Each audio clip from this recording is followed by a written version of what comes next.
एक छोटे से गांव में एक गरीब वुड कटर रहता था। वह बहुत ऑनेस्ट था। हर दिन वह जंगल जाता और लकड़ी काटता। वह उस लकड़ी को बेचकर अपना और अपनी बेटी का पेट पालता था। उसका घर बहुत साधारण था, लेकिन वह और उसकी बेटी उसमें बहुत खुश थे। वह अपनी बेटी से बहुत प्यार करता था और उसके लिए एक अच्छा जीवन देने की कोशिश करता था। एक दिन जब वह हमेशा की तरह जंगल में लकड़ी काट रहा था, उसकी कुल्हाड़ी गलती से नदी में गिर गई। वह बहुत परेशान हो गया क्योंकि उसके पास दूसरी कुल्हाड़ी खरीदने के लिए पैसे नहीं थे। वह नदी के किनारे बैठकर रोने लगा। तभी नदी से एक जलपरी प्रकट हुई। उसने वुडकटर से पूछा कि वह क्यों रो रहा है। वुडकटर ने उसे अपनी समस्या बताई। जलपरी ने उसकी ईमानदारी से प्रभावित होकर उसे सोने और चांदी की कुल्हाड़ी दी, लेकिन वुडकटर ने उन्हें लेने से मना कर दिया। उसने कहा कि वह केवल अपनी पुरानी कुल्हाड़ी चाहता है।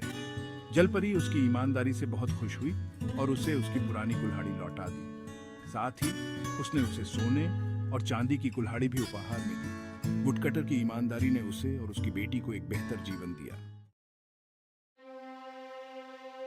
एक दिन वुडकटर नदी के किनारे लकड़ी काट रहा था। यह उसका रोज का काम था और वह इसमें बहुत निपुण था। अचानक उसकी कुल्हाड़ी नदी में गिर गई। वह बहुत दुखी हुआ क्योंकि उसकी कुल्हाड़ी ही उसकी रोजी रोटी थी।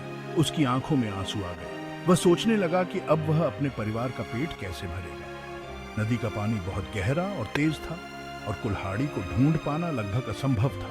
वह निराश होकर नदी के किनारे बैठ गया और भगवान से प्रार्थना करने लगा। तभी एक चमत्कार हुआ। नदी से एक जलपरी प्रकट हुई और उसने वुडकटर से पूछा, तुम क्यों रो रहे हो? वुडकटर ने अपनी कहानी सुनाई और जलपरी ने उसे दिलासा दिया। जलपरी ने कहा, चिंता मत करो, मैं तुम्हारी मदद करूंगा। यह सुनकर वुडकटर की आंखों में आशा की किरण जागी। जलपरी ने नदी में गोता लगाया और कुछ ही क्षणों में वह एक सुनहरी कुल्हाड़ी लेकर वापस आई। उसने वुडकटर से पूछा, क्या यह तुम्हारी कुल्हाड़ी है?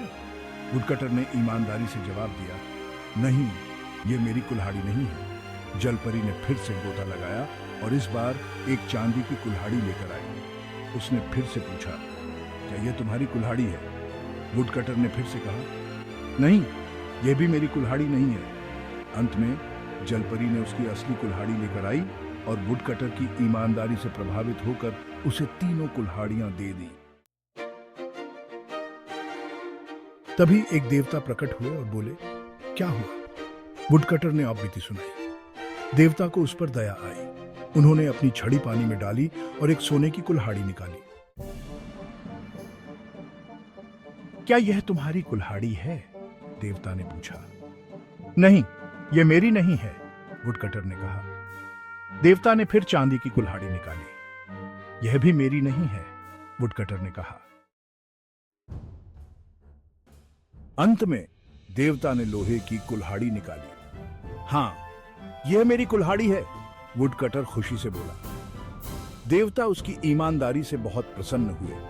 उन्होंने उसे तीनों कुल्हाड़ियां दे दी। यह खबर राजा तक पहुंची। राजा ने वुडकटर को अपना मंत्री बना लिया। वुडकटर हमेशा की तरह ईमानदार रहा और प्रजा की सेवा की। ईमानदारी से उसे सच्चा सुख और सम्मान मिला। राजा को जब यह पता चला कि एक साधारण लकड़हारा जिसने अपनी ईमानदारी और मेहनत से अपनी पहचान बनाई है, उसने राज्य की भलाई के लिए कितना योगदान दिया है, तो राजा ने उसे अपने दरबार में बुलाया। राजा ने वुडकटर की सच्चाई और निष्ठा की सराहना की और उसे मंत्री पद की पेशकश की।